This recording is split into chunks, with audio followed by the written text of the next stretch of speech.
Great Expectations, by Charles Dickens. Chapter 46.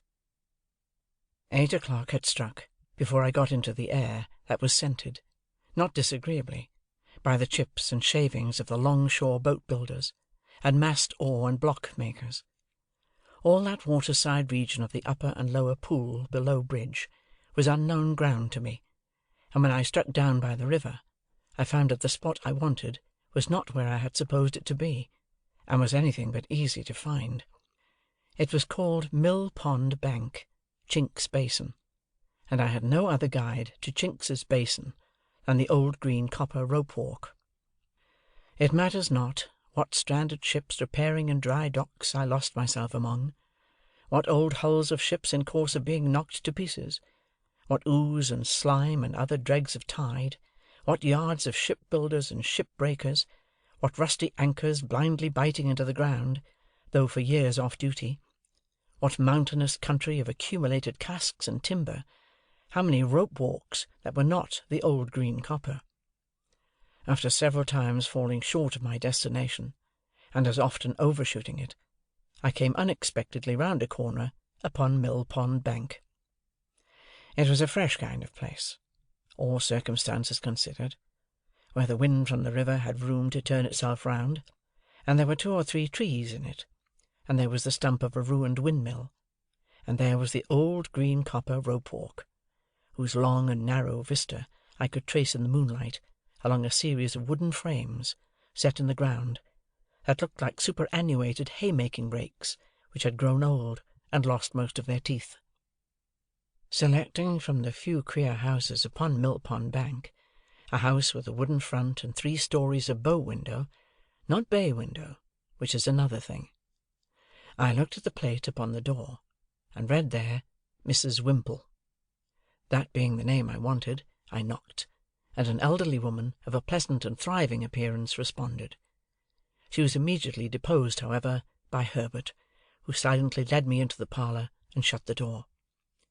It was an odd sensation to see his very familiar face established quite at home in that very unfamiliar room and region, and I found myself looking at him, much as I looked at the corner cupboard with the glass and china, the shelves upon the chimney-piece, and the coloured engravings on the wall, representing the death of Captain Cook, a ship-launch, and His Majesty King George the Third, in a state coachman's wig, leather breeches, and top-boots, on the terrace at Windsor.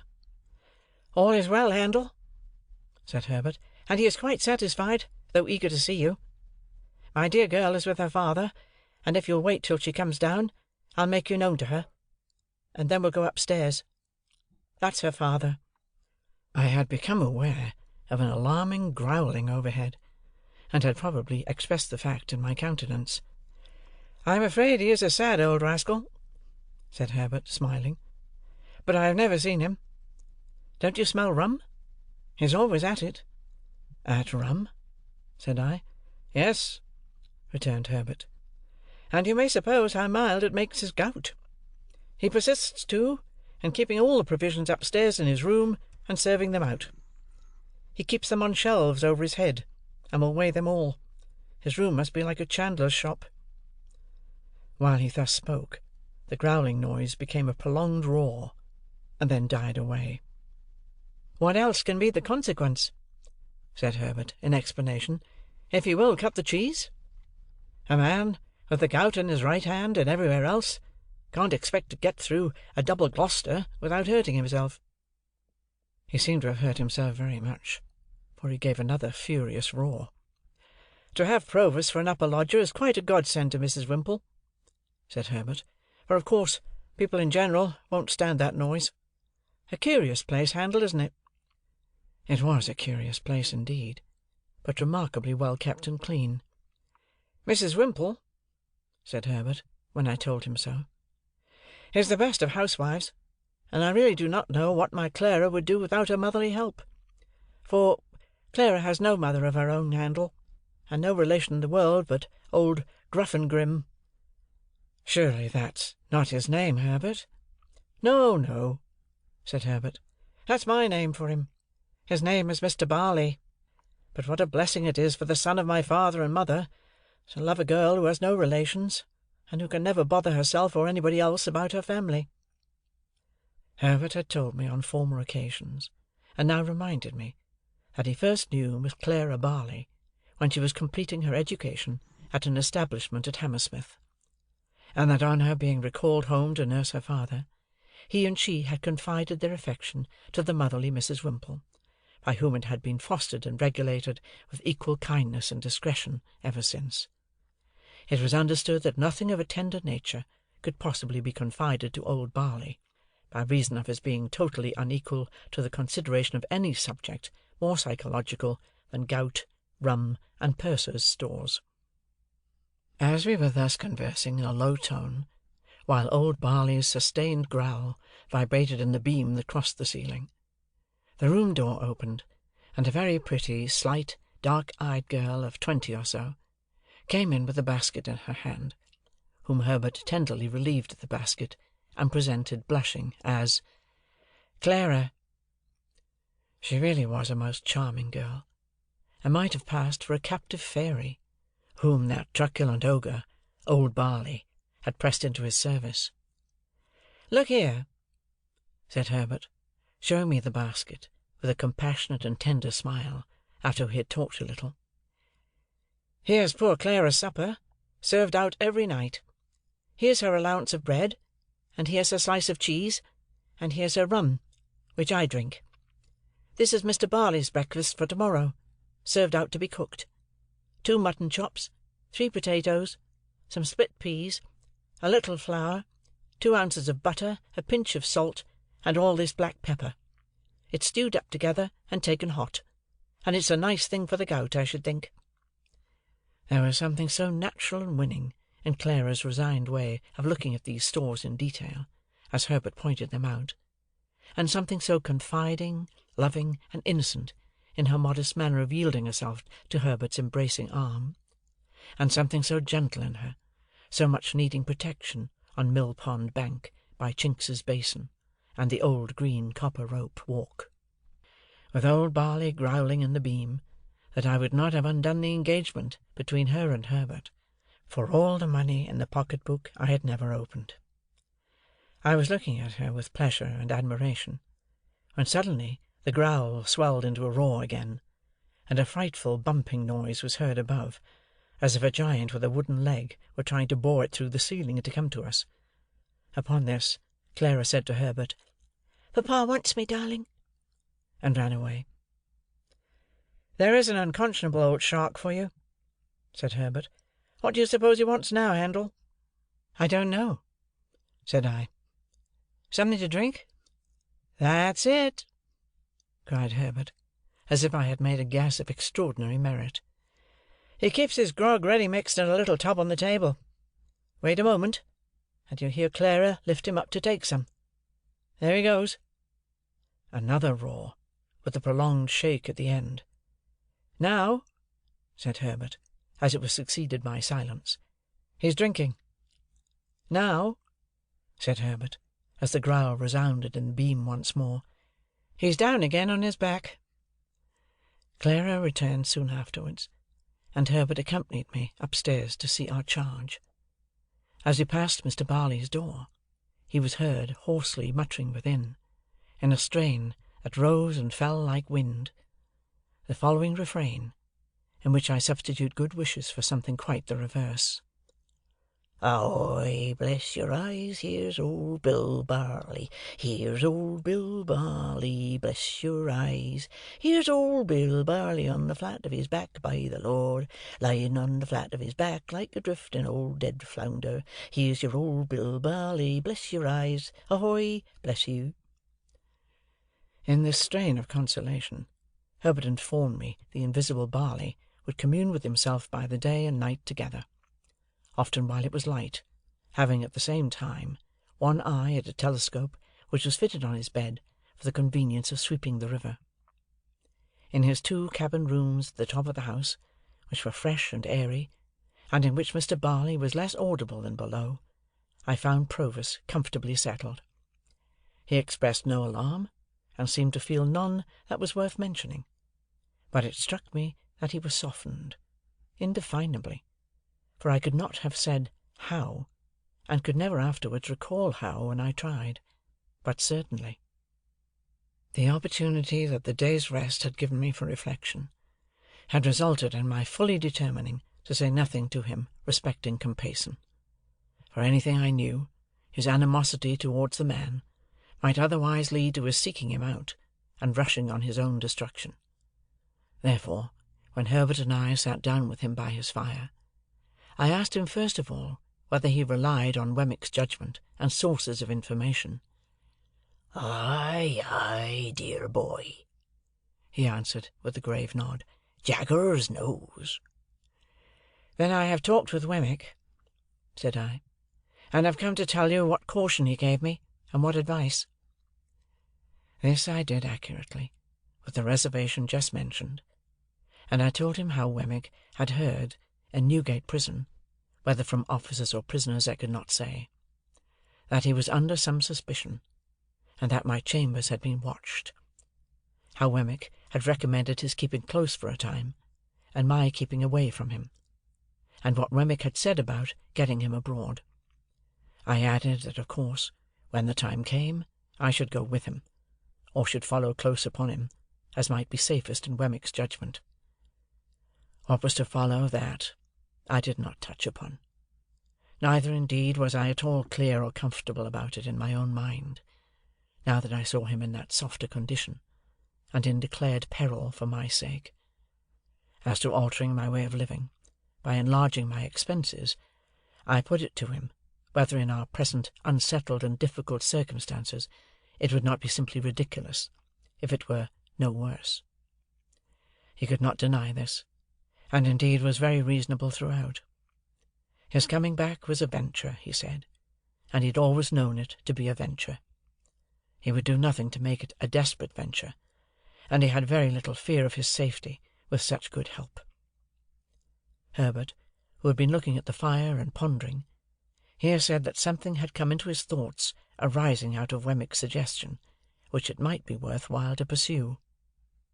"We are both good watermen, Handel, and could take him down the river ourselves when the right time comes. No boat would then be hired for the purpose, and no boatman. That would save at least a chance of suspicion, and any chance is worth saving. Never mind the season. Don't you think it might be a good thing if you began at once to keep a boat at the Temple Stairs, and were in the habit of rowing up and down the river? You fall into that habit, and then who notices or minds? Do it 20 or 50 times, and there is nothing special in your doing it the 21st or 51st. I liked this scheme, and Provis was quite elated by it. We agreed that it should be carried into execution, and that Provis should never recognize us if we came below bridge, and rowed past Mill Pond Bank.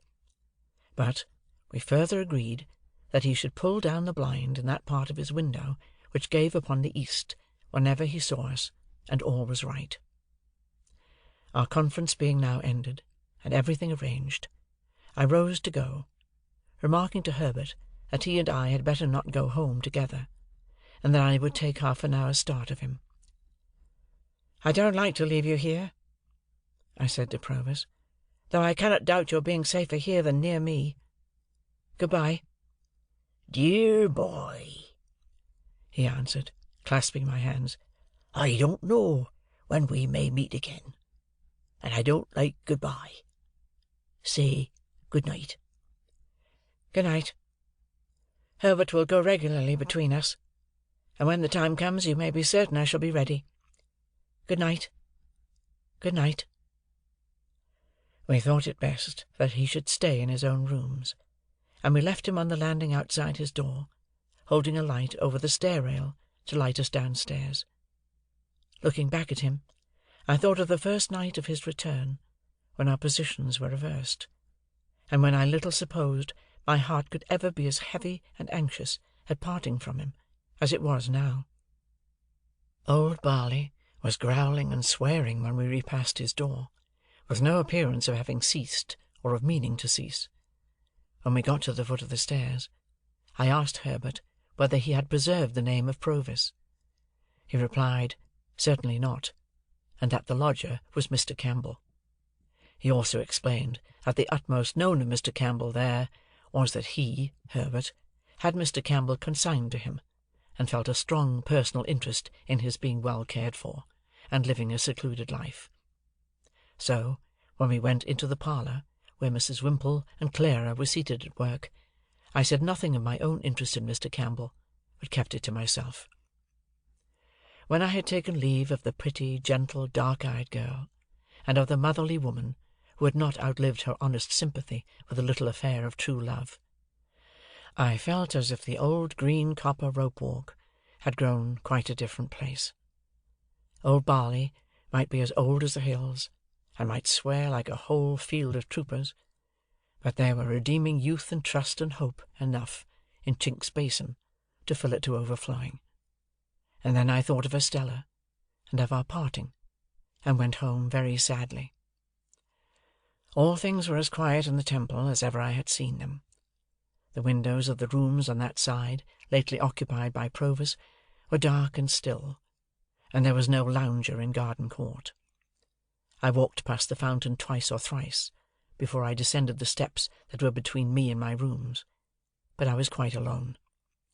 Herbert coming to my bedside when he came in, for I went straight to bed, dispirited and fatigued, made the same report. Opening one of the windows after that, he looked out into the moonlight, and told me that the pavement was as solemnly empty as the pavement of any cathedral at that same hour. Next day I set myself to get the boat. It was soon done, and the boat was brought round to the Temple stairs, and lay where I could reach her within a minute or two. Then I began to go out as for training and practice, sometimes alone, sometimes with Herbert. I was often out in cold, rain, and sleet, but nobody took much note of me after I had been out a few times. At first I kept above Blackfriars Bridge, but as the hours of the tide changed, I took towards London Bridge. It was old London Bridge in those days, and at certain states of the tide there was a race and fall of water there which gave it a bad reputation. But I knew well enough how to shoot the bridge after seeing it done, and so began to row about among the shipping in the Pool, and down to Erith. The first time I passed Mill Pond Bank, Herbert and I were pulling a pair of oars, and, both in going and returning, we saw the blind towards the east come down. Herbert was rarely there less frequently than 3 times in a week, and he never brought me a single word of intelligence that was at all alarming. Still, I knew that there was cause for alarm, and I could not get rid of the notion of being watched. Once received, it is a haunting idea. How many undesigning persons I suspected of watching me, it would be hard to calculate. In short, I was always full of fears for the rash man who was in hiding. Herbert had sometimes said to me that he found it pleasant to stand at one of our windows after dark, when the tide was running down, and to think that it was flowing, with everything it bore, towards Clara. But I thought with dread that it was flowing towards Magwitch, and that any black mark on its surface might be his pursuers, going swiftly, silently, and surely to take him. End of Chapter 46.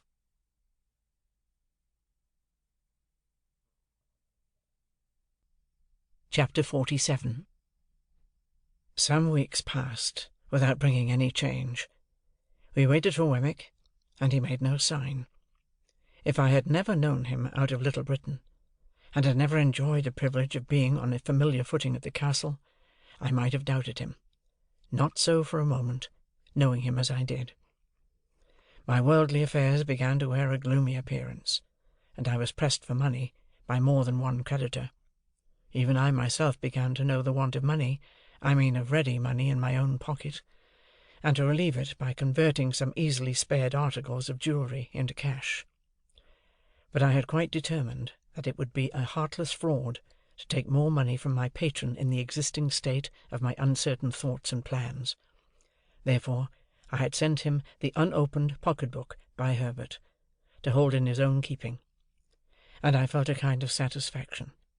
Whether it was a false kind or a true, I hardly know. in not having profited by his generosity since his revelation of himself. As the time wore on, an impression settled heavily upon me that Estella was married. Fearful of having it confirmed, though it was all but a conviction, I avoided the newspapers, and begged Herbert, to whom I had confided the circumstances of our last interview, never to speak of her to me. Why I hoarded up this last wretched little rag of the robe of hope that was rent and given to the winds, how do I know? Why did you, who read this, commit that not dissimilar inconsistency of your own, last year, last month, last week? It was an unhappy life that I lived, and its one dominant anxiety, towering over all its other anxieties, like a high mountain above a range of mountains, never disappeared from my view. Still, no new cause for fear arose. Let me start from my bed as I would, with the terror fresh upon me that he was discovered. Let me sit listening as I would, with dread, for Herbert's returning step at night, lest it should be fleeter than ordinary, and winged with evil news. For all that, and much more to like purpose, the round of things went on. Condemned to inaction, and a state of constant restlessness and suspense, I rowed about in my boat and waited, as I best could. There were states of the tide when, having been down the river, I could not get back through the eddy-chafed arches and starlings of old London Bridge. Then I left my boat at a wharf near the custom-house, to be brought up afterwards to the Temple stairs. I was not averse to doing this, as it served to make me and my boat a commoner incident among the waterside people there. From this slight occasion sprang two meetings that I have now to tell of. One afternoon, late in the month of February, I came ashore at the wharf at dusk. I had pulled down as far as Greenwich with the ebb tide, and had turned with the tide. It had been a fine bright day, but had become foggy as the sun dropped, and I had to feel my way back among the shipping pretty carefully. Both in going and returning, I had seen the signal in his window, "All well." As it was a raw evening and I was cold, I thought I would comfort myself with dinner at once, and as I had hours of dejection and solitude before me if I went home to the Temple, I thought I would afterwards go to the play. The theatre where Mr. Wopsle had achieved his questionable triumph was in that waterside neighbourhood. It is nowhere now, and to that theatre I resolved to go. I was aware that Mr. Wopsle had not succeeded in reviving the drama, but, on the contrary, had rather partaken of its decline. He had been ominously heard of, through the play-bills, as a faithful black, in connection with a little girl of noble birth and a monkey; and Herbert had seen him as a predatory Tartar of comic propensities, with a face like a red brick, and an outrageous hat all over bells. I dined at what Herbert and I used to call a geographical chop-house, where there were maps of the world in porter-pot rims on every half-yard of the tablecloths, and charts of gravy on every one of the knives. To this day there is scarcely a single chop-house within the Lord Mayor's dominions which is not geographical, and wore out the time in dozing over crumbs, staring at gas, and baking in a hot blast of dinners. By and by I roused myself and went to the play. There I found a virtuous boatswain in his Majesty's service, a most excellent man, though I could have wished his trousers not quite so tight in some places, and not quite so loose in others, who knocked all the little men's hats over their eyes, though he was very generous and brave, and who wouldn't hear of anybody's paying taxes, though he was very patriotic. He had a bag of money in his pocket, like a pudding in the cloth, and on that property married a young person in bed furniture, with great rejoicings, the whole population of Portsmouth, 9 in number at the last census, turning out on the beach to rub their own hands and shake everybody else's, and sing "Fill, fill." A certain dark-complexioned swab, however, who wouldn't fill, or do anything else that was proposed to him, and whose heart was openly stated by the boatswain to be as black as his figurehead, proposed to 2 other swabs to get all mankind into difficulties, which was so effectually done, the swab family having considerable political influence, that it took half the evening to set things right, and then it was only brought about through an honest little grocer, with a white hat, black gaiters, and red nose, getting into a clock, with a gridiron, and listening, and coming out, and knocking everybody down from behind with the gridiron, whom he couldn't confute with what he had overheard. This led to Mr. Wopsle's, who had never been heard of before, coming in with the star and garter on, as a plenipotentiary of great power, direct from the Admiralty, to say that the swabs were all to go to prison on the spot, and that he had brought the bo'sun down the Union Jack, as a slight acknowledgment of his public services. The bo'sun, unmanned for the first time, respectfully dried his eyes on the Jack, and then, cheering up, and addressing Mr. Wopsle as your honour, solicited permission to take him by the fin. Mr. Wopsle, conceding his fin, with a gracious dignity, was immediately shoved into a dusty corner, while everybody danced a hornpipe, and from that corner, surveying the public with a discontented eye, became aware of me. The second piece was the last new grand comic Christmas pantomime, in the first scene of which it pained me to suspect that I detected Mr. Wopsle, with red worsted legs, under a highly magnified phosphoric countenance, and a shock of red curtain fringe for his hair, engaged in the manufacture of thunderbolts in a mine, and displaying great cowardice when his gigantic master came home, very hoarse, to dinner. But he presently presented himself under worthier circumstances, for, the genius of youthful love being in want of assistance, on account of the parental brutality of an ignorant farmer, who opposed the choice of his daughter's heart by purposely falling upon the object, in a flour-sack, out of the first-floor window, summoned a sententious enchanter, and he, coming up from the Antipodes, rather unsteadily, after an apparently violent journey, proved to be Mr. Wopsle, in a high-crowned hat, with a necromantic work in one volume under his arm. The business of this enchanter on earth being principally to be talked at, sung at, buttered at, danced at, and flashed at with fires of various colours, he had a good deal of time on his hands. And I observed with great surprise that he devoted it to staring in my direction, as if he were lost in amazement. There was something so remarkable in the increasing glare of Mr. Wopsle's eye, and he seemed to be turning so many things over in his mind, and to grow so confused, that I could not make it out. I sat thinking of it, long after he had ascended to the clouds in a large watch-case, and still I could not make it out. I was still thinking of it, when I came out of the theatre an hour afterwards, and found him waiting for me near the door. "How do you do?" said I, shaking hands with him as we turned down the street together. "I saw that you saw me." "Saw you, Mr. Pip?" he returned. "Yes, of course I saw you. But who else was there?" "Who else?" "It is the strangest thing," said Mr. Wopsle, drifting into his lost look again, "and yet I could swear to him." Becoming alarmed, I entreated Mr. Wopsle to explain his meaning. "Whether I should have noticed him at first but for your being there," said Mr. Wopsle, going on in the same lost way, "I can't be positive, yet I think I should." Involuntarily, I looked round me, as I was accustomed to look round me when I went home, for these mysterious words gave me a chill. "Oh, he can't be in sight," said Mr. Wopsle. "He went out before I went off.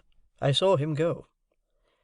Having the reason that I had, for being suspicious, I even suspected this poor actor.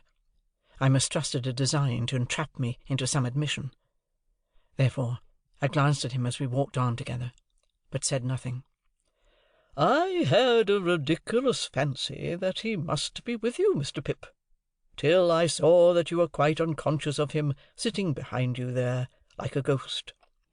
My former chill crept over me again, but I was resolved not to speak yet, for it was quite consistent with his words that he might be set on to induce me to connect these references with Provis.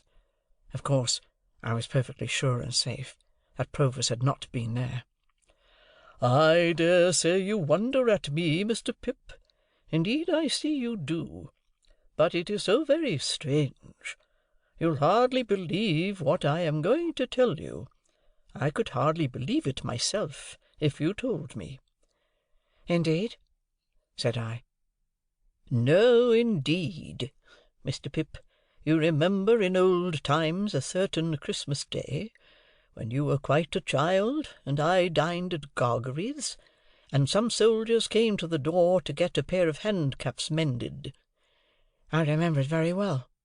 "And you remember that there was a chase after 2 convicts, and that we joined in it, and that Gargery took you on his back, and that I took the lead, and you kept up with me as well as you could?" "I remember it all very well." Better than he thought, except the last clause. "And you remember that we came up with the 2 in a ditch, and that there was a scuffle between them, and that one of them had been severely handled and much mauled about the face by the other?" "I see it all before me." "And that the soldiers lighted torches, and put the 2 in the centre, and that we went on to see the last of them, over the black marshes, with the torchlight shining on their faces.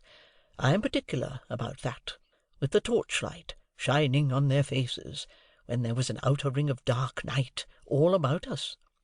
"Yes," said I, "I remember all that." "Then, Mr. Pip, one of those 2 prisoners sat behind you to-night. I saw him over your shoulder." Steady, I thought.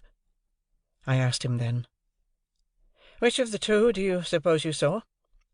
"The one who had been mauled," he answered readily, "and I'll swear I saw him. The more I think of him, the more certain I am of him." "This is very curious," said I, with the best assumption I could put on of its being nothing more to me. "Very curious indeed." I cannot exaggerate the enhanced disquiet into which this conversation threw me, or the special and peculiar terror I felt at Compayson's having been behind me, like a ghost. For, if he had ever been out of my thoughts for a few moments together since the hiding had begun, it was in those very moments when he was closest to me, and to think that I should be so unconscious and off my guard, after all my care, was as if I had shut an avenue of 100 doors to keep him out, and then had found him at my elbow. I could not doubt either that he was there, because I was there, and that, however slight an appearance of danger there might be about us, danger was always near and active. I put such questions to Mr. Wopsle as, "When did the man come in?" He could not tell me that. He saw me, and over my shoulder he saw the man. It was not until he had seen him for some time that he began to identify him, but he had from the first vaguely associated him with me, and known him as somehow belonging to me in the old village time. How was he dressed? Prosperously, but not noticeably otherwise. He thought in black. Was his face at all disfigured? No, he believed not. I believed not too, for although in my brooding state I had taken no especial notice of the people behind me, I thought it likely that a face at all disfigured would have attracted my attention. When Mr. Wopsle had imparted to me all that he could recall, or I extract, and when I had treated him to a little appropriate refreshment after the fatigues of the evening, we parted. It was between 12 and 1 o'clock when I reached the Temple, and the gates were shut. No one was near me when I went in, and went home. Herbert had come in, and we held a very serious council by the fire. But there was nothing to be done, saving to communicate to Wemmick what I had that night found out, and to remind him that we waited for his hint. As I thought that I might compromise him if I went too often to the castle, I made this communication by letter. I wrote it before I went to bed, and went out and posted it, and again no one was near me. Herbert and I agreed that we could do nothing else but be very cautious, and we were very cautious indeed, more cautious than before, if that were possible. And I, for my part, never went near Chinks's Basin, except when I rode by, and then I only looked at Mill Pond Bank, as I looked at anything else. End of Chapter 47.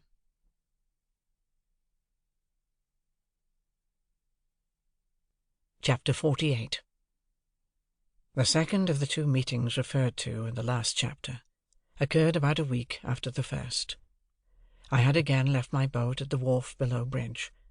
The time was an hour earlier in the afternoon, and, undecided where to dine, I had strolled up into Cheapside, and was strolling along it, surely the most unsettled person in all the busy concourse, when a large hand was laid upon my shoulder by some one overtaking me. It was Mr. Jaggers's hand, and he passed it through my arm. "As we are going in the same direction, Pip, we may walk together. Where are you bound for?" "For the Temple, I think," said I. "Don't you know?" said Mr. Jaggers. "Well," I returned, glad for once to get the better of him in cross-examination, "I do not know, for I have not made up my mind." "You are going to dine?" said Mr. Jaggers. "You don't mind admitting that, I suppose?" "No," I returned, "I don't mind admitting that." "And are not engaged?" "I don't mind admitting also that I am not engaged." "Then," said Mr. Jaggers, "come and dine with me." I was going to excuse myself, when he added, "Wemmick's coming." So I changed my excuse into an acceptance, the few words I had uttered serving for the beginning of either, and we went along Cheapside, and slanted off to Little Britain, while the lights were springing up brilliantly in the shop windows, and the street lamp-lighters, scarcely finding ground enough to plant their ladders on in the midst of the afternoon's bustle, were skipping up and down, and running in and out, opening more red eyes in the gathering fog than my rushlight tower at the Hummums had opened white eyes in the ghostly wall. At the office in Little Britain there was the usual letter-writing, hand-washing, candle-snuffing, and safe-locking that closed the business of the day. As I stood idle by Mr. Jaggers's fire, its rising and falling flame made the two casts on the shelf look as if they were playing a diabolical game at bo-peep with me, while a pair of coarse fat office candles, that dimly lighted Mr. Jaggers as he wrote in a corner, were decorated with dirty winding-sheets, as if in remembrance of a host of hanged clients. We went to Gerrard Street, all three together, in a hackney coach, and as soon as we got there, dinner was served. Although I should not have thought of making, in that place, the most distant reference by so much as a look to Wemmick's Walworth sentiments, yet I should have had no objection to catching his eye now and then, in a friendly way. But it was not to be done. He turned his eyes on Mr. Jaggers whenever he raised them from the table, and was as dry and distant to me as if there were twin Wemmicks, and this was the wrong one. "Did you send that note of Miss Havisham's to Mr. Pip, Wemmick?" Mr. Jaggers asked, soon after we began dinner. "No, sir," returned Wemmick. "it was going by post when you brought Mr. Pip into the office. Here it is." He handed it to his principal, instead of to me. "It's a note of 2 lines, Pip," said Mr. Jaggers, handing it on. "Sent up to me by Miss Havisham, on account of her not being sure of your address. She tells me that she wants to see you on a little matter of business you mentioned to her. You'll go down?" "Yes," said I, casting my eyes over the note, which was exactly in those terms. "When do you think of going down?" "I have an impending engagement," said I, glancing at Wemmick, who was putting fish into the post-office, "that renders me rather uncertain of my time. At once, I think." "If Mr. Pip has the intention of going at once," said Wemmick to Mr. Jaggers, "he needn't write an answer, you know." Receiving this as an intimation that it was best not to delay, I settled I would go to-morrow, and said so. Wemmick drank a glass of wine, and looked with a grimly satisfied air at Mr. Jaggers, but not at me. "So, Pip, our friend the Spider," said Mr. Jaggers, "has played his cards. He has won the pool." It was as much as I could do to assent. "Ha! He is a promising fellow in his way, but he may not have it all his own way. The stronger will win in the end, but the stronger has to be found out first. If he should turn to and beat her—" "Surely," I interrupted with a burning face and heart, "you do not seriously think that he is scoundrel enough for that, Mr. Jaggers?" "I didn't say so, Pip. I am putting a case. If he should turn to and beat her, he may possibly get the strength on his side. If it should be a question of intellect, he certainly will not. It would be chance work to give an opinion how a fellow of that sort will turn out in such circumstances, because it's a toss-up between two results." "May I ask what they are?" "A fellow like our friend the spider," answered Mr. Jaggers, "either beats or cringes. He may cringe and growl, or cringe and not growl, but he either beats or cringes. Ask Wemmick his opinion." "Either beats or cringes," said Wemmick, not at all addressing himself to me. "So here's to Mrs. Bentley Drummle," said Mr. Jaggers, taking a decanter of choicer wine from his dumb-waiter, and filling for each of us and for himself. "And may the question of supremacy be settled to the lady's satisfaction. To the satisfaction of the lady and the gentleman it never will be. Now, Molly, Molly, Molly, Molly, how slow you are to-day!" She was at his elbow when he addressed her, putting a dish upon the table. As she withdrew her hands from it, she fell back a step or two, nervously muttering some excuse; and a certain action of her fingers as she spoke arrested my attention. "What's the matter?" said Mr. Jaggers. "Nothing. Only the subject we were speaking of," said I, "was rather painful to me." The action of her fingers was like the action of knitting. She stood looking at her master, not understanding whether she was free to go, or whether he had more to say to her, and would call her back if she did go. Her look was very intent. Surely I had seen exactly such eyes and such hands, on a memorable occasion, very lately. He dismissed her, and she glided out of the room. But she remained before me, as plainly as if she were still there. I looked at those hands. I looked at those eyes. I looked at that flowing hair, and I compared them with other hands, other eyes, other hair, that I knew of, and with what those might be after 20 years of a brutal husband and a stormy life. I looked again at those hands and eyes of the housekeeper, and thought of the inexplicable feeling that had come over me when I last walked, not alone, in the ruined garden, and through the deserted brewery. I thought how the same feeling had come back when I saw a face looking at me, and a hand waving to me from a stage-coach window, and how it had come back again, and had flashed about me like lightning when I had passed in a carriage, not alone, through a sudden glare of light in a dark street. I thought how one link of association had helped that identification in the theatre, and how such a link, wanting before, had been riveted for me now, when I had passed by a chance swift from Estella's name to the fingers for their knitting action, and the attentive eyes, and I felt absolutely certain that this woman was Estella's mother. Mr. Jaggers had seen me with Estella, and was not likely to have missed the sentiments I had been at no pains to conceal. He nodded when I said the subject was painful to me, clapped me on the back, put round the wine again, and went on with his dinner. Only twice more did the housekeeper reappear, and then her stay in the room was very short, and Mr. Jaggers was sharp with her. But her hands were Estella's hands, and her eyes were Estella's eyes, and if she had reappeared 100 times, I could have been neither more sure nor less sure that my conviction was the truth. It was a dull evening, for Wemmick drew his wine when it came round, quite as a matter of business, just as he might have drawn his salary when that came round, and with his eyes on his chief, sat in a state of perpetual readiness for cross-examination. As to the quantity of wine, his post-office was as indifferent and ready as any other post-office for its quantity of letters. From my point of view, he was the wrong twin all the time, and only externally like the Wemmick of Walworth. We took our leave early, and left together.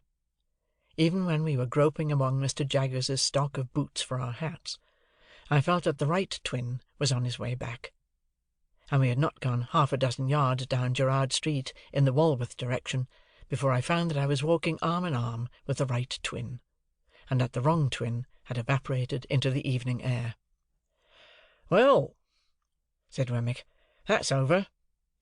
He's a wonderful man, without his living likeness; but I feel that I have to screw myself up when I dine with him, and I dine more comfortably unscrewed." I felt that this was a good statement of the case, and told him so.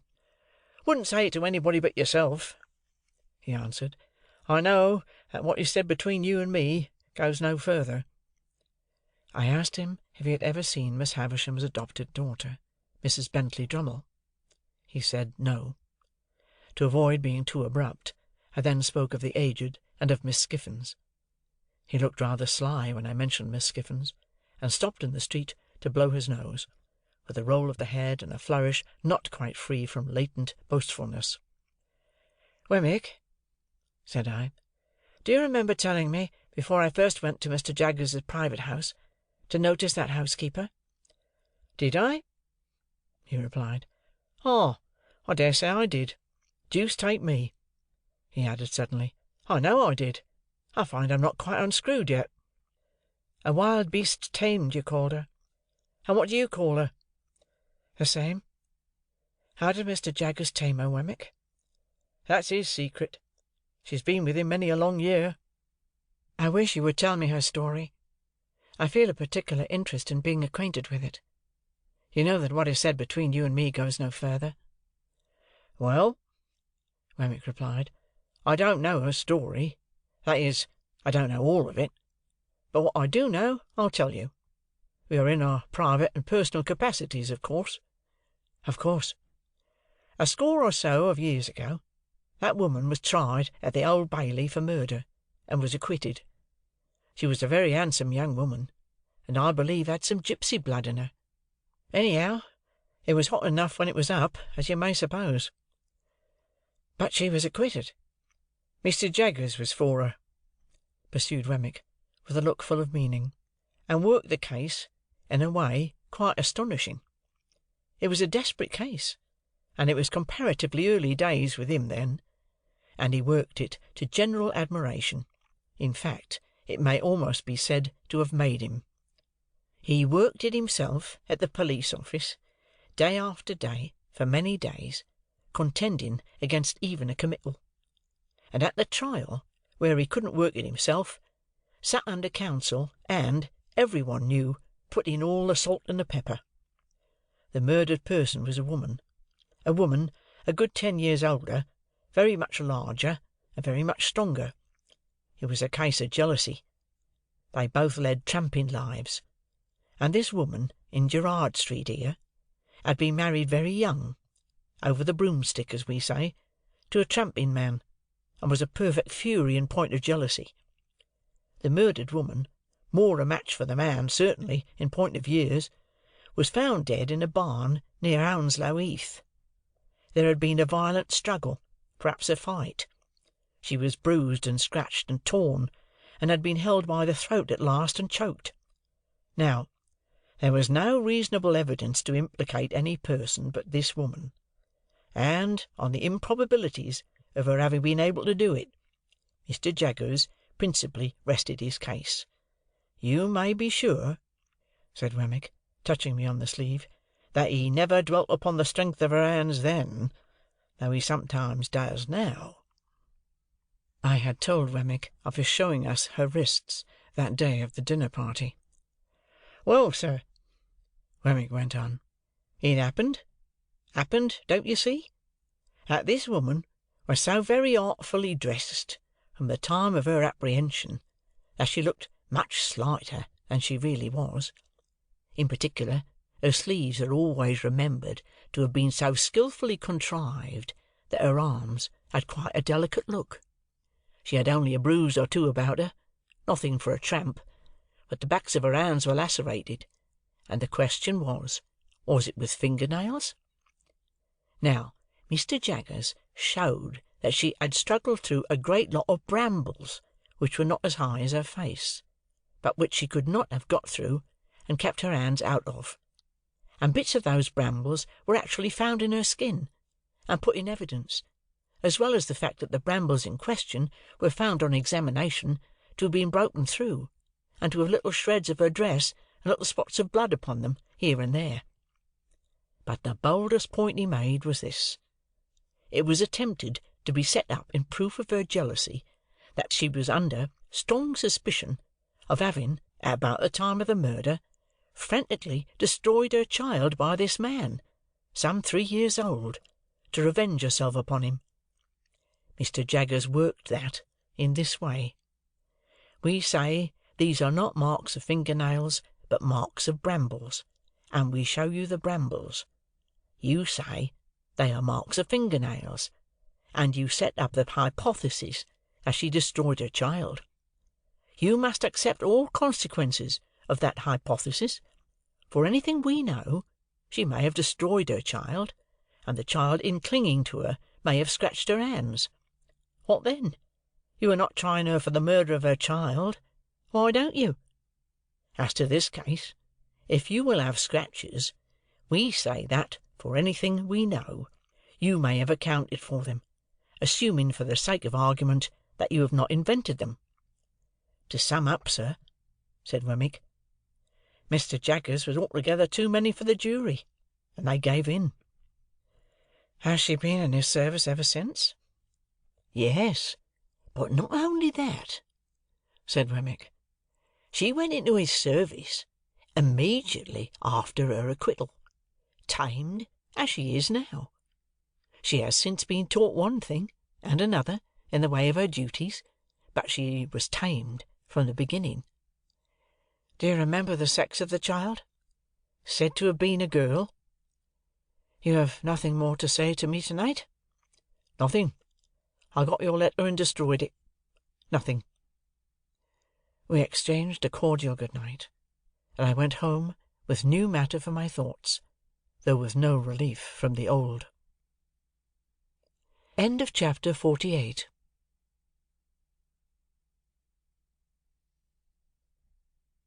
Chapter 49. Putting Miss Havisham's note in my pocket, that it might serve as my credentials for so soon reappearing at Sartor's house, in case her waywardness should lead her to express any surprise at seeing me, I went down again by the coach next day. But I alighted at the halfway house, and breakfasted there, and walked the rest of the distance, for I sought to get into the town quietly by the unfrequented ways, and to leave it in the same manner. The best light of the day was gone when I passed along the quiet echoing courts behind the High Street, the nooks of ruin where the old monks had once had their refectories and gardens, and where the strong walls were now pressed into the service of humble sheds and stables, were almost as silent as the old monks in their graves. The cathedral chimes had at once a sadder and a more remote sound to me, as I hurried on avoiding observation, than they had ever had before. So, the swell of the old organ was borne to my ears like funeral music, and the rooks, as they hovered about the grey tower, and swung in the bare high trees of the priory garden, seemed to call to me that the place was changed, and that Estella was gone out of it for ever. An elderly woman, whom I had seen before, as one of the servants, who lived in the supplementary house across the back courtyard, opened the gate. The lighted candle stood in the dark passage within, as of old, and I took it up and ascended the staircase alone. Miss Havisham was not in her own room, but was in the larger room across the landing. Looking in at the door, after knocking in vain, I saw her sitting on the hearth in a ragged chair, close before, and lost in the contemplation of the ashy fire. Doing as I had often done, I went in, and stood, touching the old chimney-piece, where she could see me when she raised her eyes. There was an air of utter loneliness upon her, that would have moved me to pity, though she had wilfully done me a deeper injury than I could charge her with. As I stood compassionating her, and thinking how, in the progress of time, I, too, had come to be a part of the wrecked fortunes of that house, her eyes rested on me. She stared, and said in a low voice, "Is it real?" "It is I, Pip. Mr. Jaggers gave me your note yesterday, and I have lost no time." "Thank you, thank you." As I brought another of the ragged chairs to the hearth, and sat down, I remarked a new expression on her face, as if she were afraid of me. "I want," she said, "to pursue that subject you mentioned to me when you were last here, and to show you that I am not all stone. But perhaps you can never believe now that there is anything human in my heart." When I said some reassuring words, she stretched out her tremulous right hand, as though she was going to touch me. But she recalled it again before I understood the action, or knew how to receive it. "You said, speaking for your friend, that you could tell me how to do something useful and good. Something that you would like done, is it not?" "Something that I would like done very much." "What is it?" I began explaining to her that secret history of the partnership. I had not got far into it, when I judged from her looks that she was thinking in a discursive way of me, rather than of what I said. It seemed to be so, for, when I stopped speaking, many moments passed before she showed that she was conscious of the fact. "Do you break off," she asked then, with her former air of being afraid of me, "because you hate me too much to bear to speak to me?" "No, no," I answered. "How can you think so, Miss Havisham? I stopped because I thought you were not following what I said." "Perhaps I was not," she answered, putting a hand to her head. "Begin again, and let me look at something else. Stay. Now tell me." She set her hand upon her stick, in the resolute way that sometimes was habitual to her, and looked at the fire with a strong expression of forcing herself to attend. I went on with my explanation, and told her how I had hoped to complete the transaction out of my means, but how in this I was disappointed. That part of the subject, I reminded her, involved matters which could form no part of my explanation, for they were the weighty secrets of another. "So," said she, assenting with her head, but not looking at me. "And how much money is wanting to complete the purchase?" I was rather afraid of stating it, for it sounded a large sum. £900. "If I give you the money for this purpose, will you keep my secret as you have kept your own?" "Quite as faithfully." "And your mind will be more at rest?" "Much more at rest." "Are you very unhappy now?" She asked me this question, still without looking at me, but in an unwonted tone of sympathy. I could not reply at the moment, for my voice failed me. She put her left arm across the head of her stick, and softly laid her forehead on it. "I am far from happy, Miss Havisham, but I have other causes of disquiet than any you know of. They are the secrets I have mentioned."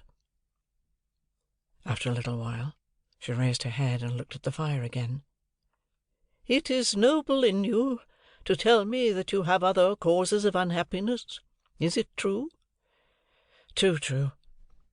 "Can I only serve you, Pip, by serving your friend? Regarding that as done, is there nothing I can do for you yourself?" "Nothing. I thank you for the question. I thank you even more for the tone of the question. But there is nothing." She presently rose from her seat, and looked about the blighted room for the means of writing. There were none there, and she took from her pocket a yellow set of ivory tablets, mounted in tarnished gold, and wrote upon them with a pencil in a case of tarnished gold that hung from her neck. "You are still on friendly terms with Mr. Jaggers?" "Quite. I dined with him yesterday." "This is an authority to him to pay you that money, to lay out at your irresponsible discretion for your friend. I keep no money here, but if you would rather Mr. Jaggers knew nothing of the matter, I will send it to you." "Thank you, Miss Havisham. I have not the least objection to receiving it from him." She read me what she had written, and it was direct and clear, and evidently intended to absolve me from any suspicion of profiting by the receipt of the money. I took the tablets from her hand, and it trembled again, and it trembled more as she took off the chain to which the pencil was attached, and put it in mine. All this she did without looking at me. "My name is on the first leaf. If you can ever write under my name, I forgive her, though ever so long after my broken heart is dust. Pray do it." "Oh, Miss Havisham," said I can do it now. There have been sore mistakes, and my life has been a blind and thankless one, and I want forgiveness and direction far too much to be bitter with you." She turned her face to me for the first time since she had averted it, and, to my amazement, I may even add to my terror, dropped on her knees at my feet, with her folded hands raised to me in the manner in which, when her poor heart was young and fresh and whole, they must often have been raised to heaven from her mother's side. To see her, with her white hair and her worn face, kneeling at my feet, gave me a shock through all my frame. I entreated her to rise, and got my arms about her to help her up, but she only pressed that hand of mine which was nearest to her grasp, and hung her head over it, and wept. I had never seen her shed a tear before, and, in the hope that the relief might do her good, I bent over her without speaking. She was not kneeling now, but was down upon the ground. "Oh," she cried despairingly, "what have I done? What have I done?" "If you mean, Miss Havisham, what have you done to injure me, let me answer. Very little. I should have loved her under any circumstances. Is she married?" "Yes." It was a needless question, for a new desolation in the desolate house had told me so. "What have I done? What have I done?" She wrung her hands and crushed her white hair, and returned to this cry over and over again. "What have I done?" I knew not how to answer, or how to comfort her. That she had done a grievous thing in taking an impressionable child to mould into the form that her wild resentment, spurned affection, and wounded pride found vengeance in, I knew full well. But that, in shutting out the light of day, she had shut out infinitely more. That, in seclusion, she had secluded herself from 1,000 natural and healing influences. That her mind, brooding solitary, had grown diseased, as all minds do, and must, and will, that reverse the appointed order of their Maker, I knew equally well. And could I look upon her without compassion, seeing her punishment in the ruin she was, in her profound unfitness for this earth on which she was placed, in the vanity of sorrow which had become a master mania, like the vanity of penitence, the vanity of remorse, the vanity of unworthiness, and other monstrous vanities that have been curses in this world? "Until you spoke to her the other day, and until I saw in you a looking-glass that showed me what I once felt myself, I did not know what I had done. What have I done? What have I done?" And so again, 20, 50 times over, what had she done? "Miss Havisham," I said, when her cry had died away, "you may dismiss me from your mind and conscience, but Estella is a different case, and if you can ever undo any scrap of what you have done amiss, in keeping a part of her right nature away from her, it will be better to do that than to bemoan the past through 100 years." "Yes, yes, I know it. But, Pip, my dear," there was an earnest womanly compassion for me in her new affection, "my dear, Believe this. When she first came to me, I meant to save her from misery like my own. At first, I meant no more." "Well, well," said I. "I hope so." "But as she grew, and promised to be very beautiful, I gradually did worse, and with my praises, and with my jewels, and with my teachings, and with this figure of myself always before her, a warning to back and point my lessons, I stole her heart away, and put ice in its place." "Better," I could not help saying, "to have left her a natural heart, even to be bruised or broken." With that, Miss Havisham looked distractedly at me for a while, and then burst out again. What had she done? "If you knew all my story," she pleaded, "you would have some compassion for me, and a better understanding of me."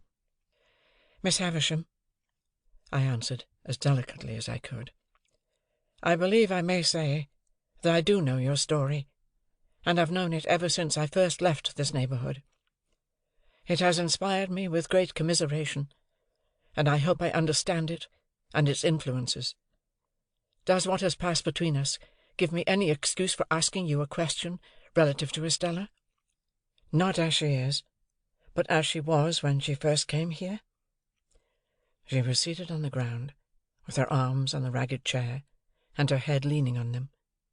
She looked full at me when I said this, and replied, "Go on." "Whose child was Estella?" She shook her head. "You don't know?" She shook her head again. "But Mr. Jaggers brought her here, or sent her here?" "Brought her here." "Will you tell me how that came about?" She answered in a low whisper, and with caution, "I had been shut up in these rooms a long time. I don't know how long. You know what time the clocks keep here. When I told him that I wanted a little girl to rear and love, and save from my fate, I had first seen him when I sent for him to lay this place waste for me, having read of him in the newspapers, before I and the world parted. He told me that he would look about him for such an orphan child. One night he brought her here asleep, and I called her Estella." "Might I ask her age then?" 2 or 3. She herself knows nothing, but that she was left an orphan, and I adopted her." So convinced I was of that woman's being her mother, that I wanted no evidence to establish the fact in my own mind. But, to any mind, I thought, the connection here was clear and straight. What more could I hope to do by prolonging the interview? I had succeeded on behalf of Herbert. Miss Havisham had told me all she knew of Estella. I had said and done what I could to ease her mind. No matter with what other words we parted. We parted. Twilight was closing in when I went downstairs into the natural air. I called to the woman who had opened the gate when I entered, that I would not trouble her just yet, but would walk round the place before leaving. For, I had a presentiment that I should never be there again, and I felt that the dying light was suited to my last view of it. By the wilderness of casks that I had walked on long ago, and on which the rain of years had fallen since, rotting them in many places, and leaving miniature swamps and pools of water upon those that stood on end, I made my way to the ruined garden. I went all round it, round by the corner where Herbert and I had fought our battle, round by the paths where Estella and I had walked, so cold, so lonely, so dreary all. Taking the brewery on my way back, I raised the rusty latch of a little door at the garden end of it, and walked through. I was going out at the opposite door, not easy to open now, for the damp wood had started and swelled, and the hinges were yielding, and the threshold was encumbered with a growth of fungus, when I turned my head to look back. A childish association revived with wonderful force in the moment of the slight action, and I fancied that I saw Miss Havisham hanging to the beam. So strong was the impression, that I stood under the beam, shuddering from head to foot, before I knew it was a fancy, though to be sure I was there in an instant.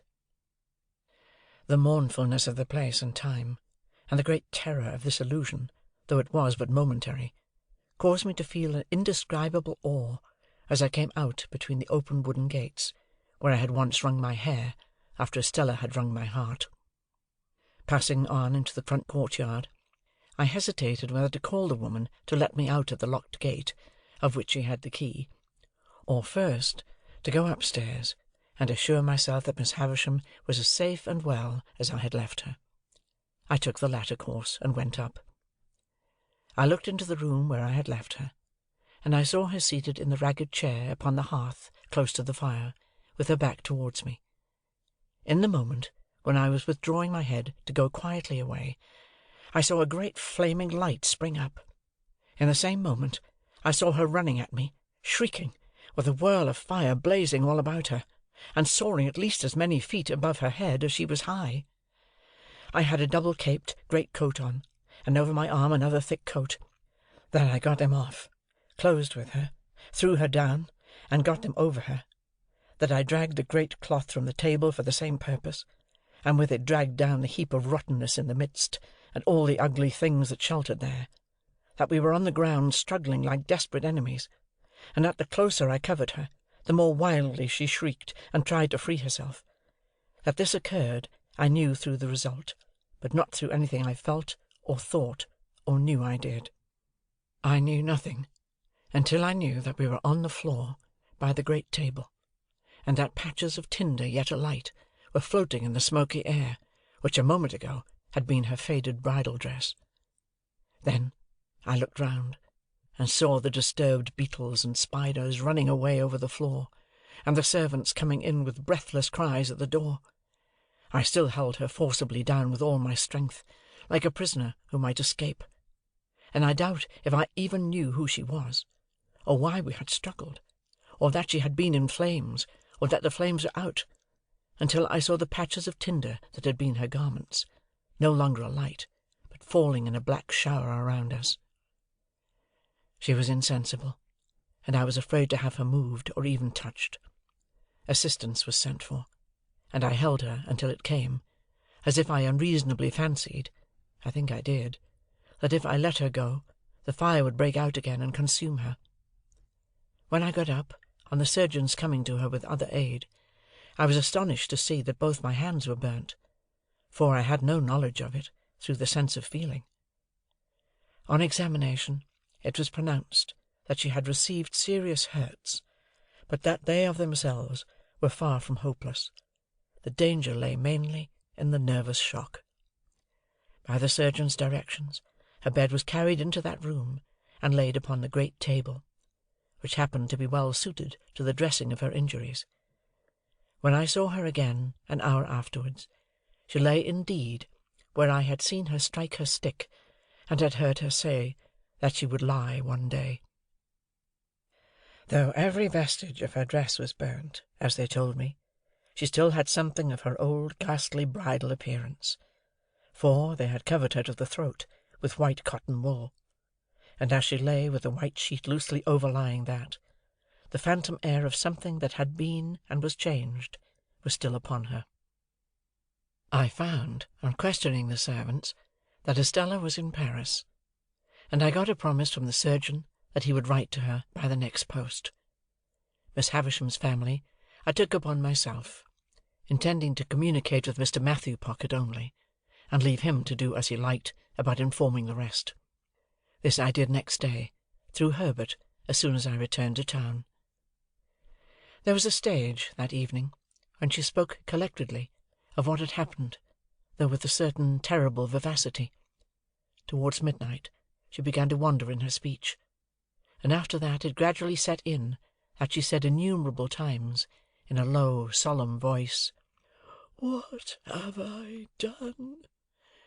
And then, "When she first came, I meant to save her from misery like mine And then, "Take the pencil, and write under my name, 'I forgive her.'"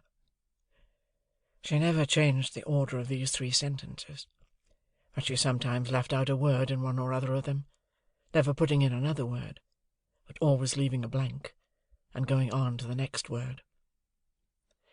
As I could do no service there, and as I had, nearer home, that pressing reason for anxiety and fear which even her wanderings could not drive out of my mind, I decided in the course of the night that I would return by the early morning coach.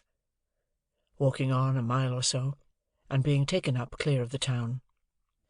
At about 6 o'clock of the morning, therefore, I leaned over her, and touched her lips with mine, just as they said, not stopping for being touched, "Take the pencil, and write under my name, 'I forgive her.'" End of chapter 49.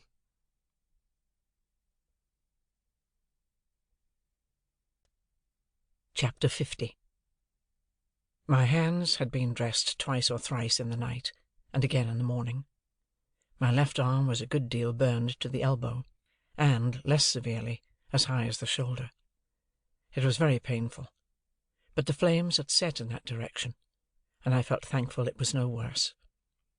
My right hand was not so badly burnt but that I could move the fingers. It was bandaged, of course, but much less inconveniently than my left hand and arm. Those I carried in a sling, and I could only wear my coat like a cloak, loose over my shoulders and fastened at the neck. My hair had been caught by the fire, but not my head or face. When Herbert had been down to Hammersmith and seen his father, he came back to me at our chambers, and devoted the day to attending on me.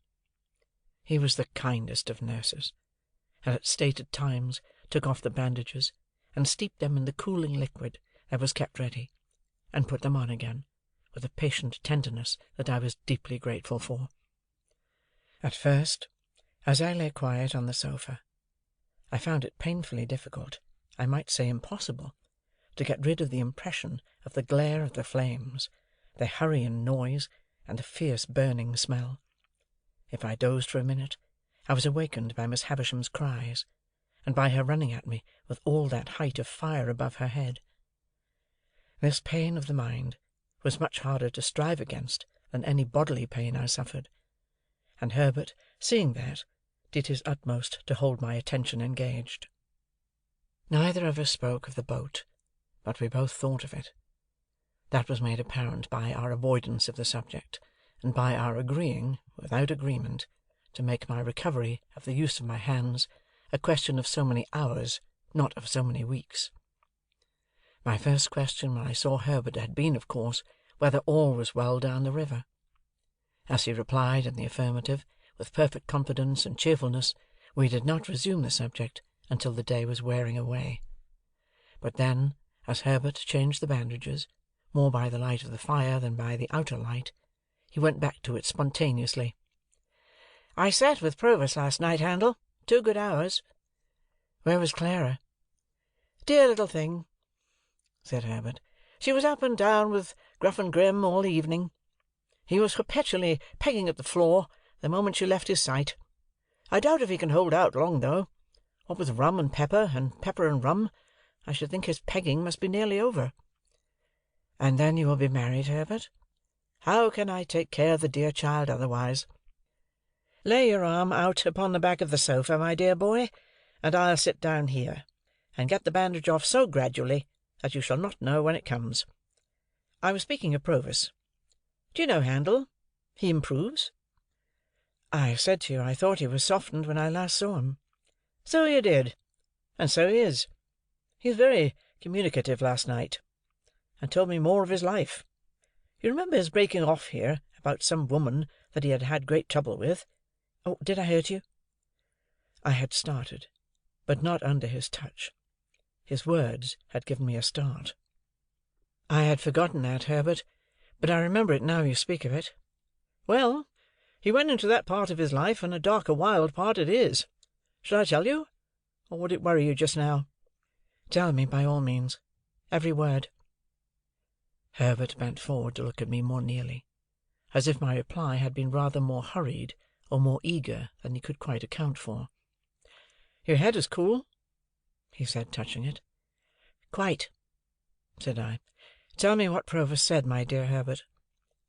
"It seems," said Herbert, "there's a bandage off most charmingly, and now comes the cool one.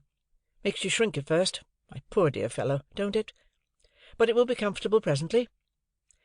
It seems that the woman was a young woman, and a jealous woman, and a revengeful woman. Revengeful, Handel, to the last degree." "To what last degree?" "Murder. Does it strike too cold in that sensitive place?" "I don't feel it. How did she murder? Whom did she murder?"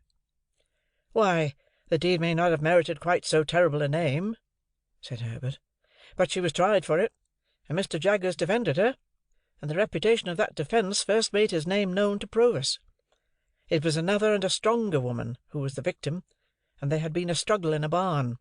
Who began it, or how fair it was, or how unfair, may be doubtful, but how it ended is certainly not doubtful, for the victim was found throttled." "Was the woman brought in guilty?" "No, she was acquitted. My poor Handel, I hurt you." "It is impossible to be gentler, Herbert. Yes, what else?" "This acquitted young woman and Provis had a little child of whom Provis was exceedingly fond. On the evening of the very night when the object of her jealousy was strangled, as I tell you, the young woman presented herself before Provis for one moment, and swore that she would destroy the child which was in her possession, and he should never see it again. Then she vanished. There's the worst arm comfortably in the sling once more, and now there remains but the right hand, which is a far easier job. I can do it better by this light than by a stronger, for my hand is steadiest when I don't see the poor blistered patches too distinctly. You don't think your breathing is affected, my dear boy? You seem to breathe quickly." "Perhaps I do, Herbert. Did the woman keep her oath?" "Here comes the darkest part of Provis's life. She did." "That is, he says she did." "Why, of course, my dear boy," returned Herbert in a tone of surprise, and again bending forward to get a nearer look at me. "He says it all. I have no other information." "No, to be sure." "Now whether," pursued Herbert, "he had used the child's mother ill, or whether he had used the child's mother well, Provis doesn't say. But she had shared some 4 or 5 years of the wretched life he described to us at his fireside, and he seems to have felt pity for her, and forbearance towards her. Therefore, fearing he should be called upon to depose about this destroyed child, and so be the cause of her death, he hid himself, much as he grieved for the child, kept himself dark, as he says, out of the way and out of the trial, and was only vaguely talked of as a certain man called Abel, out of whom the jealousy arose. After the acquittal she disappeared, and thus he lost the child and the child's mother." "I want to ask—" "A moment, my dear boy, and I have done. That evil genius, Compeyson, the worst of scoundrels among many scoundrels, knowing of his keeping out of the way at that time, and of his reasons for doing so, of course afterwards held the knowledge over his head as a means of keeping him poorer and working him harder. It was clear last night that this barbed the point of Provis's animosity." "I want to know," said I, "and particularly, Herbert, whether he told you when this happened?" "Particularly? Let me remember, then, what he said as to that. His expression was, 'a round score o' year ago, and a'most directly after I took up wi' Compeyson.' How old were you when you came upon him in the churchyard?" "I think in my 7th year." "Aye, it had happened some 3 or 4 years then, he said, and you brought into his mind the little girl so tragically lost, who would have been about your age." "Herbert," said I, after a short silence, in a hurried way, "can you see me best by the light of the window, or the light of the fire?" "By the firelight," answered Herbert, coming close again. "Look at me." "I do look at you, my dear boy." "Touch me." "I do touch you, my dear boy." "You are not afraid that I am in any fever, or that my head is much disordered by the accident of last night?" "No, my dear boy," said Herbert, after taking time to examine me. "You are rather excited, but you are quite yourself. I know I am quite myself; and the man we have in hiding down the river is Estella's father." Chapter 50